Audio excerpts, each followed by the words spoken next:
Houve nessa pandemia um aumento, pasmem, de 177% da procura de ações jurídicas para litígios familiares. Isso tanto na área de divórcio quanto na área criminal, no sentido de agressão e violência à mulher. Ou seja, são questões que estão acontecendo do lado de fora e nós estamos muitas vezes paralisados do lado de dentro da igreja sem oferecer uma solução. Nós precisamos ativar essas pessoas que já receberam a identidade de filhos para que eles sejam agentes de transformação e agentes de influência nessa geração, para que eles sejam a resposta. Olhem só esse dado aqui, por exemplo. Só nós temos 45 milhões de evangélicos, né, declarados, mas somente 16 milhões dizem ter tido uma conversão genuína. Ou seja, aquelas pessoas que o IBGE contabiliza como evangélicos, na verdade nem todos têm a identidade como filhos de Deus e tiveram a revelação da paternidade do Senhor, né? Então eles não têm o conceito de família, eles não têm a revelação do profeta Elias, eles não constroem a convergência geracional, não colaboram para a restauração, para a edificação dos seus próprios lares, porque eles não nasceram de novo da água e do Espírito. Eles na verdade, ficaram no primeiro estágio, que é a salvação. Na conversa de Jesus com Nicodemos, uma das coisas mais contundentes é que Nicodemos chega com toda a sua cultura farisaica, como um príncipe entre os judeus, e intelectualizado, chega perto de Jesus e Jesus diz para ele: olha, se você não nascer de novo, você não pode ver o reino, mas se você não nascer da água e do Espírito, você não pode entrar no reino. Uma coisa é você ver o reino. Muitas ministrações sobre o reino de Deus nós temos ouvido na internet, mas são pessoas que viram. Agora, poucas dessas pessoas efetivamente acessaram, poucas pessoas efetivamente entraram. E para entrar você precisa nascer de novo da água e do Espírito e se tornar uma nova criatura. O IBGE diz que até 2030, e olha que bate com o plano da ONU, né, justamente um plano destruidor da família, que é pautado nas teorias de Karl Marx, nas teorias de Herbert Marcuse, nas teorias todas do pensamento Félix da teoria Adorno, crítica, que são a favor do aborto, são a favor da marginalização do homem, da desconstrução da família, porque eles entendem que essa é a base social judaico-cristã. Mas em 2030, nós como Brasil seremos uma nação de evangélicos, ou seja, nós vamos crescer. Mas o quanto essa quantidade de evangélicos efetivamente transforma e influencia a sociedade? Cabe aqui a pergunta que nós fizemos. Onde estão essas pessoas? Elas estão inseridas em todos os setores, camadas e níveis sociais, operando transformação? Ou elas estão enclausuradas, né, dentro das suas próprias feridas almáticas, lambendo suas próprias machucaduras, presas nos seus próprios passados, né, sem ter uma transformação de mentalidade, sem receber a mente de Cristo, sem ter a consciência de que hoje eles são o corpo do Cristo ressuscitado em movimentação. E hoje nós somos 4 milhões de desigrejados. Ou seja, né, o conceito de igreja, de comunidade, como nós conhecíamos, por duas razões. Primeiro, que já existia um movimento, né, contrário à organização da igreja sistemática, da igreja tradicional litúrgica, né? E as pessoas, por conta dos relacionamentos interministeriais, que eu chamo, se feriram e se guardaram dentro das suas casas, né? E fecharam seu coração para aquilo que a gente chama de comunhão e relacionamento no corpo. Mas agora, com a questão da pandemia, onde muitas delas estão no confinamento e não podem voltar a congregar, elas talvez se acostumem, se habituem a congregar de maneira digital através da internet. E talvez nós não consigamos mais alcançar essas pessoas, senão de outra forma, que seja por meio dessas lentes. Então Deus, Ele está promovendo uma mudança. Júnior fala uma coisa profética que para mim tem sido uma grande um grande norte para esse tempo. Para cada tempo Deus tem um meio, né, Júnior?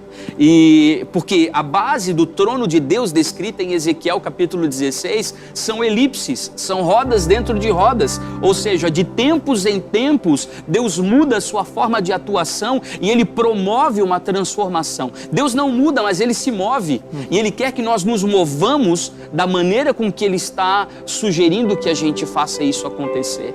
Não é mesmo? O que o senhor acha? Eu acredito nisso. O Júnior estava falando de Isaías 24, 5, né? Eu acredito exatamente nisso, porque isso reforça o que Deus falou para Adão. Deus não disse eu amaldiçoei a terra, Ele disse maldita é a terra por tua causa. Ele passou para o homem a responsabilidade de ser. O que está acontecendo agora com a terra, né? Os espinhos crescendo aí, são as suas escolhas. E o que fala em Isaías 24, 5 é exatamente isso. Os homens, a terra está contaminada por causa dos seus moradores. O que é que aconteceu? Violaram a lei, criaram novos estatutos e quebraram a aliança eterna. Por quê? Porque nós temos que imaginar uma coisa. Tem a lei legal do homem, a lei legal, a lei criada, a lei legal. Mas a lei de Deus é a lei moral. Deus, nos seus princípios morais, eles não podem ser comprometidos.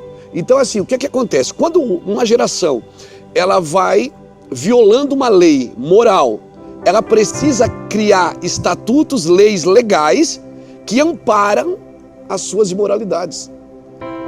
Então, o que é que a gente precisa fazer? Vamos criar mais leis? Não, a gente precisa voltar ao início. Quem sabe não está na hora de voltar para casa e escrever de novo de giz na parede. A gente precisa lembrar que Atos dos Apóstolos é um livro que não tem uma conclusão de um amém. Exatamente. E é um livro que não termina numa sinagoga. É um livro que termina dentro de uma casa. Exato, porque será que a gente não tem que escrever Atos 29? Será que... Porque assim, se você vai quebrando a lei moral, você tem que criar leis legais para amparar leis que foram quebradas para abençoar todo mundo, que essa é a ideia, né? Abençoar todo mundo. E aí você vai quebrando a aliança eterna dos princípios morais de Deus. Tem algumas coisas que elas já são legais, mas para Deus ainda é imoral. E isso não está sendo visto, né? E aí você falou aí, você citou Herbert Marcuse, né? Sim. Félix Adorno. Essa cultura revolucionária que é o contraponto da cultura conservadora, que luta contra a família, contra a igreja, contra a escola. Veja bem, deixa eu te falar uma coisa. A igreja, ela estabelece a crença. A família é os valores, porque isso é cultura. Cultura é o conjunto de crenças e valores que passam de geração em geração. Cultura é o conjunto de crenças e valores que passam de geração em geração. Quem é que estabelece os valores? É a família. Quem é que estabelece as crenças? É a igreja. E quem é que reforça isso todo dia? É a escola, a educação. Então isso está muito vivo dentro de mim. Sabe por quê? Porque essa cultura revolucionária, ela trabalha contra a família, contra a igreja e contra a escola. Porque se você vai criar uma nova cultura, você tem que derrubar a cultura que já existe. E essa cultura conservadora, que conserva a família, o pai, a mãe, o filho, né? Essa cultura, ela precisa ser mantida. No meu ponto de vista, a cultura de Deus é uma cultura familiar. Se quebra a família, você quebra com o resto. Então, o Júnior citou Isaías 24, para mim esse é o texto desses dias. Isaías 24, versículo 5. Como igreja, Luiz, dentro dos dias que nós estamos vivendo, como a gente vai responder Exatamente. A esses dias? Porque o que a gente precisa pensar é que Deus parou o que nós estávamos fazendo para Ele. Exatamente. Sim. Porque nós ficamos limitados de nos movimentar esses dias. Exatamente. Então se parou o que nós estávamos fazendo para Ele. A pergunta é... Estava sendo bem feito, né? Nós precisamos rever o que estávamos Exatamente. fazendo, porque o que estávamos fazendo talvez não estava mais comunicando dentro da agenda que Deus tem para os próximos anos. Exatamente. Qual é a resposta que a igreja vai dar nesses dias, né? A gente sabe que Eclesiastes vai dizer que não existe nada novo debaixo do céu, mas a palavra de Deus se renova a cada dia. Então, não existe nada novo, nós não estamos atrás de coisas novas, mas estamos atrás de entender os próximos passos. Temos uma esperança, a bendita esperança, que é o que nos fortalece. Qual é a nossa esperança? É a segunda vinda do Cristo. É a vinda do nosso Senhor, do Rei, que vai botar em ordem todas as coisas e estabelecer o seu reino. Dentro dessa geração, nós somos precursores, como nos dias de João, baseado no texto que o Lapa leu em Malaquias. Então nós somos aqueles que temos a oportunidade de cooperar para preparar o caminho, para que essa realidade da volta de Jesus aconteça. Então, o que um precursor faz? Habilita um povo, prepara o caminho, traz os desobedientes à obediência do justo e trabalha para que aconteça a conversão dos pais aos filhos e dos filhos aos pais. Como geração precursora, nesse cenário que está tudo meio parado, toda a nossa movimentação limitada, qual é a resposta que nós vamos dar? Nós temos uma palavra que anunciamos, a maioria de nós, nos últimos anos. Brasil, tua hora é chegada. Não aconteceu muita coisa, não está acontecendo muita coisa. Parece que a hora chegou, mas a gente não respondeu.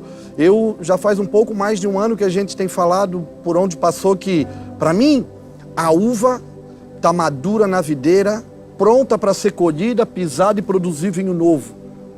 Mas não se deita vinho novo em odre velho. E o que é necessário então nesses dias? Não é sobre o quanto nós vamos avançar, mas é o quanto nós vamos nos submeter a passar por um processo de restauração, para nos tornar o recipiente adequado. É isso. Para que nos próximos anos Deus possa derramar o cumprimento da sua palavra, a glória que há de vir, o poder que há de ser revelado, a manifestação nas nações com poder e com glória. Mas se no cenário que estamos, parece que se derramar vinho novo hoje, ele vai se perder, vai se espalhar. Então, qual é a necessidade dos nossos dias? A restauração dos odres. É sobre nós. É sobre nós nos tornarmos o que fomos chamados para ser, nos adequar ao que Deus propõe. Em termo literal, acabou a bagunça. Não é do que eu acho, não é o que eu penso, não é do meu jeito, não é o que eu queria, não é como eu achei, é como está escrito. E o que está escrito vai definir a igreja que nós vamos ser nos próximos anos.